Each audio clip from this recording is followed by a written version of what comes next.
It's another normal morning in town when Aaron finds a mysterious package at his door. Inside there's an old videotape, and Aaron quickly goes to buy an old camera to watch it while ignoring his brother's demanding texts about using the money for a car battery. Moments later, Aaron and his brother Justin watch the video together, discovering it came from Camp Arcadia, a group they belong to as kids. Anna appears on the screen saying everyone is well and happy, and that they look forward to the ascension. Justin's angry that his brother spent money on a camera just for this, but Aaron ignores it and points out that everyone is alive when in the past Justin said the group would end things. While Aaron remembers Camp Arcadia as a friendly community, Justin insists they're a UFO death cult and that the ascension is a plan to die. Afterward, the brothers go back to their poorly paid cleaning job. They have instant noodles for lunch, and Aaron keeps bringing up Camp Arcadia, pointing out how they were always well fed there. The argument continues while Aaron cuts Justin's hair, and Aaron insists the camp hadn't been a cult, not remembering any talk about death. Justin is absolutely sure they were a cult and that he saved his brother when they escaped, so they should keep up with the deprogramming sessions or they won't get financial aid. Aaron doesn't want to go to deprogramming anymore and cuts Justin's hair badly on purpose before leaving the room in a tantrum. Later, Justin goes to his deprogramming therapy session, where he shares what happened. He knows Aaron isn't happy with this life and that he cries in his sleep. Justin also thinks Aaron resents him for having pulled them out of the cult and going to the press about it, but for Justin thinking for himself is more important. He's tired of having always to take care of Aaron.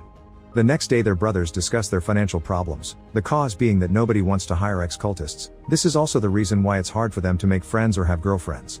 Aaron confesses he wants to go back to Camp Arcadia for at least one day to say goodbye properly and have closure, and Justin finally gives in. Later in therapy, Aaron says he knows Justin is trying, but he's a total disaster, and it makes Aaron feel like he doesn't have control of his own life. He won't mention this to Justin though because he can't do that to his own brother. Sometime later, the brothers take their car to San Diego to visit the camp. Their argument comes up again with Aaron saying it wasn't a cult, it was a commune, but Justin disagrees. He keeps mentioning group death, worshipping a deity in the forest that nobody knows about, and gelding, but Aaron doesn't remember any of that. The siblings' parents died in a car accident many years ago, and when they pass by the accident site, they stop to pay their respects. Aaron notices someone left a drawing, but Justin says they made it years ago, which doesn't explain how it still looks brand new. There also are some weird sticks along the road.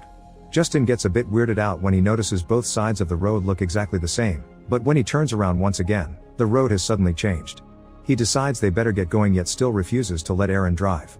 Further down the road, they see Carl walking by with a furious face. When they finally make it to Camp Arcadia, they find Dave at the entrance with a creepy smile on his face, but he doesn't say anything. Hal gives them a warm welcome and immediately takes the siblings to have lunch where they reunite with Tim, Anna, and Shane. They also meet newcomer Lizzie. Dave is sitting nearby, and the creepy smile never disappears from his face. Anna comments on how much the brothers have grown up, but nobody seems to realize people in the camp still look the same. The brothers learn that the beer they're drinking is made here in camp and the money they make by selling it is their main source of income. Afterward, the brothers go to leave their things in the bedroom, where they find a post-it that says please be quiet. Aaron admits he's interested in Anna, but Justin reminds him they're all 20 years older than him, they just don't look it. Then Justin goes out for a run, noticing that people seem to be happy here in the commune. When he reaches the road, Carl passes by him again, but he won't say hi. In the evening, the group gathers around the bonfire to drink and have fun. Hal invites Justin to his cabin to show him an equation on his board that he hasn't been able to solve yet. He also wonders why the brothers came back, and when Justin mentions the video, Hal says he has no idea what he's talking about. Hal explains that the ascension has never had anything to do with death and that there's something bigger than them out there. Afterward they go back outside, where Shane is showing off magic tricks. Justin picks a card, and when Shane tries to guess it, Justin says it's wrong, so Shane tries something different. He throws a ball up in the air, yet it doesn't come back down until Shane opens Justin's hand, and the ball lands right on his palm. Meanwhile Aaron chats with Anna, who makes the clothes for the camp. She invites him to his cabin to show him her designs and Aaron shares how much he dislikes his life right now. Moments later, the group gathers around a rope where they play the struggle. A person is supposed to pull at the rope, which hangs from the sky, to represent their personal struggle with passion and growth. It looks very mystical, but Justin is sure Dave is on a ladder holding the rope in the dark. Aaron volunteers to go first, but his first attempt is a failure. He insists on trying again, and this time, he ties the rope around his body. The plan works and he manages to pull the rope off, claiming a personal victory. Hal asks Justin to go next, and he doesn't want to but gives in to social pressure. Justin tries to pull, but the rope immediately makes him fall, hurting his hand. At that moment Justin notices Dave is in the crowd, which leaves him wondering who is holding the rope since everyone is there. Afterward, Lizzie takes care of Justin's wound, and Justin notices a drawing she made of two big eyes on the sky. Hal comes by to apologize for what happened and tells Justin to have fun with Lizzie before taking out a cigarette.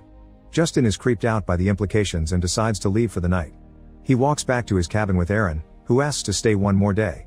Justin doesn't like the idea but gives in because he can tell Aaron's in a better mood here. As they keep on walking, they come across Tim standing in front of a locked door, and the old man explains they keep the brewing equipment there. Outside their cabin, the brothers find another post-it note. Justin can't sleep and wakes Aaron up to chat, asking him about Anna. Aaron admits they've been flirting, and while Justin is happy for him, he also points out Anna used to be interested in Aaron years ago, which was creepy because he was a minor back then. The next day, the siblings go to the woods to practice shooting. Justin is very good at it but his last shot fails, and when he picks the bullet from the ground, he's shocked to discover the bullet still looks like it hit something. After doing some fishing, Justin goes for a run, and when he meets Carl, he tries to approach him. Carl runs away, and when Justin tries to follow him, he discovers Carl is gone and there's only a shoe left on the road. Moments later, Justin is startled when he comes across a trailer that starts to shake. Suddenly a gust of wind hits Justin, and after the sky goes dark for a few seconds, Justin looks down to find a bunch of Polaroids on the ground. As he picks one up, a tree falls behind him, and now he's scared and confused so he decides to return to the camp. Nearby, there's a tent surrounded by the weird sticks. Inside something keeps bumping against a surface, and a clock at the entrance keeps going back a few minutes over and over. Later in camp, the group is having a karaoke night, and Justin doesn't understand why there's a note asking them to keep quiet here. Justin asks Hal to talk in private and tells him about what happened before showing him the Polaroid, which depicts the lake with a buoy. He thinks something is watching him, something he felt as a boy and thought it was his imagination, but now he's having second thoughts. Hal explains this commune doesn't have a leader with all the answers, and that he deals with his own theories with the equation but Justin must find his own personal way to understand. Then Hal points at the sky and Justin is shocked to discover 2 moons. Hal says 2 moons means truth, and the third one will equal ascension. He also advises Justin to go to the spot on the Polaroid for answers. Meanwhile, Aaron has fun with the karaoke and lets Anna convince him to share some recreational uppers with her.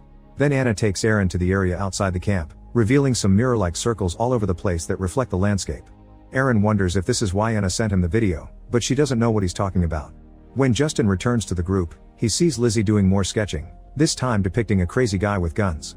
Justin decides to leave for the night and bumps into Jennifer, who is crying alone. She's the one that has been leaving notes because she can't sleep with all the noise. She explains she knows everyone here is brainwashed and she would love to leave, but she's looking for her husband Mike, who got lost around here. Hal promised he'd help her, but nothing has been done since. Upset, Jennifer decides to leave, and when Justin turns around, he finds Tim guarding the locked door again. The next day, Justin and Aaron go fishing, and they agree there's something out there. Aaron wants to stay in the camp for good, but Justin is still wary, and he decides to look for the answers. He jumps into the water in the buoy area and comes out with a metal box. He's also terrified and tells Aaron to quickly row back before whatever is down there catches them. As the boat moves, a giant shadow shows a mysterious shape on the water. When the brothers make it to the shore, they open the box and under a bunch of rocks they find another tape. Disappointed, Justin announces they're leaving. Later over dinner, the brothers announce they'll leave, and Lizzie gifts Justin a drawing of a terrifying night creature. Hal decides to play the tape they found in the lake, and everyone's shocked to see a recording of Justin and Aaron when they were younger, telling everyone in town about the camp being a cult. Hal says this is a message from the guardian entity to show it forgives them, but the brothers feel humiliated and leave the building. Immediately Hal goes after them and says he forgives them for all the lies Justin told the press, causing Aaron to get furious when he finally understands there was never any death cult. Justin defends himself, saying he's always known there's something wrong here and he wanted to protect his brother, but Hal accuses him of just wanting control and points out all his lies made it very hard for them to sell their products to the city, who considered them wackos. At that moment Justin sees Jennifer nearby and comments on how Hal hasn't helped her as he promised. Hal tells Justin to leave or he'll make him leave by force. Justin tries to take his car, but it won't start and he has to leave on foot. He finds a weird fog on the road and lots of those strange sticks that make him get lost. Suddenly a snake appears before him and when he jumps back, Justin turns to find Carl running into his house. Justin goes after him to ask for help, only to discover Carl is dead. Confused and upset, Justin wonders what to do when out of a sudden another Carl appears behind him, yelling at him for touching his stuff. Justin doesn't understand how he can see 2 Carls at the same time, so a live Carl takes him outside to explain. It turns out this area is stuck in time loops that repeat tragic events to keep the entity entertained. To reset the time, you have to end things for yourself, otherwise the entity will do it for you and will be much crueler. People at camp prefer it when the entity does it because they consider it sacred. If Justin doesn't leave quickly, he'll get stuck as well. To prove his point, Carl throws his cigarette past the weird sticks, and the cigarette disappears. Then Carl follows it, disappearing too. Seconds later, Carl comes out of the house, scaring Justin but ready to help. He can tell him how to escape, but first he wants a gun as payment. Carl draws a quick map to tell Justin about a cabin where a guy named Chris keeps a lot of weapons. He also gives him a compass that Justin must trust instead of following his eyes. Meanwhile at camp, Aaron notices Tim and Hal talking in private, and when they're done, Tim tells Aaron he doesn't have to do it if he doesn't want to. The next morning, Aaron leaves his cabin to find 2 Polaroids falling from the sky. He picks them up and finds a picture of a trailer plus one of himself, which he takes to Hal for answers. Hal confirms the entity shows them what it sees, and the trailer means it wants Aaron to go there, so Hal gives him directions to reach it and points out that the third moon will be full soon. Aaron immediately leaves camp and discovers that when he crosses the limits marked by the sticks, he can't see what's on the other side and Anna can't see him from there either. Moments later, Justin finds the cabin Carl mentioned, where Chris is cuffed to the wall. Justin recognizes him as the guy from Lizzie's drawing. Chris's friend Mike, who had been digging in the garden, explains he tied Chris to help him go through detox. Then Mike connects a hard drive he found outside to his computer to watch a video that shows him and Chris dying in a horrible way. This is another message from the entity as a warning for trying to escape the loop. Mike wants to help Justin escape too, so he gives him the gun and tells him about his life outside the loop, mentioning a wife that liked to leave notes around the house. Justin realizes this is Jennifer's husband but decides not to share that detail.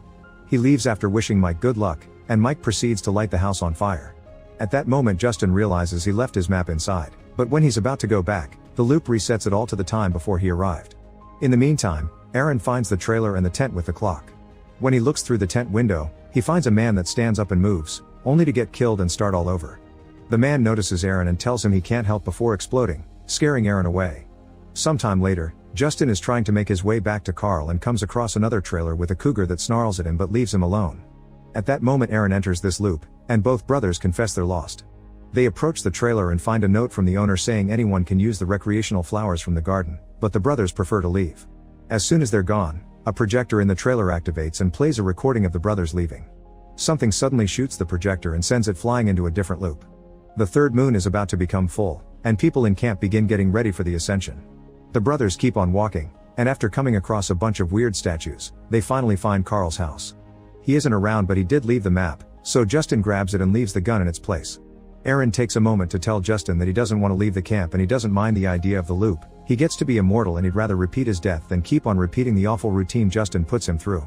Justin disagrees but the brothers still leave together right before Carl shows up again. He's very happy to see the gun and uses it to end things, but it doesn't work and he wakes up in the loop again. The brothers make it back to camp when night falls. They don't see anyone around except for Jennifer, who is leaving on a bicycle. After looking around they finally find Tim, who unlocks the cabin he always guards and leaves. The siblings enter the cabin and discover a huge amount of tapes with a TV that turns on by itself, showing the last few days at camp from the entity's point of view. It also shows the group gathering around the bonfire, where a rope falls from the sky when the third moon is completely full. Terrified of the meaning, Aaron runs outside, but it's too late. The only things left are people's clothes. Justin tries to comfort Aaron by pointing out that the loop will bring them back later. He also says he'll feel guilty if he leaves Aaron here, so he'll stay too. Aaron wonders if Justin is respecting his decision, and when Justin confirms it, Aaron decides they're leaving. Justin is very confused, thus Aaron explains that all he ever wanted was for his brother to give him the power of choice. At that moment the camp begins to reset with a force similar to a hurricane. The brothers run away, but the car won't start, so they have to push it. Aaron explains he wants to be equals with Justin, and Justin accepts by letting Aaron drive. The reset is coming closer, thus the brothers jump inside the car as it begins moving quickly downhill, just in time to come across the invisible wall of a loop. The siblings close their eyes, preparing for the worst, but luckily they cross just in time to avoid getting stuck and they reappear on the other side of the road, where it's already morning. As the brothers celebrate their escape and make their way back to town, the group reappears in the camp, ready to start the next loop.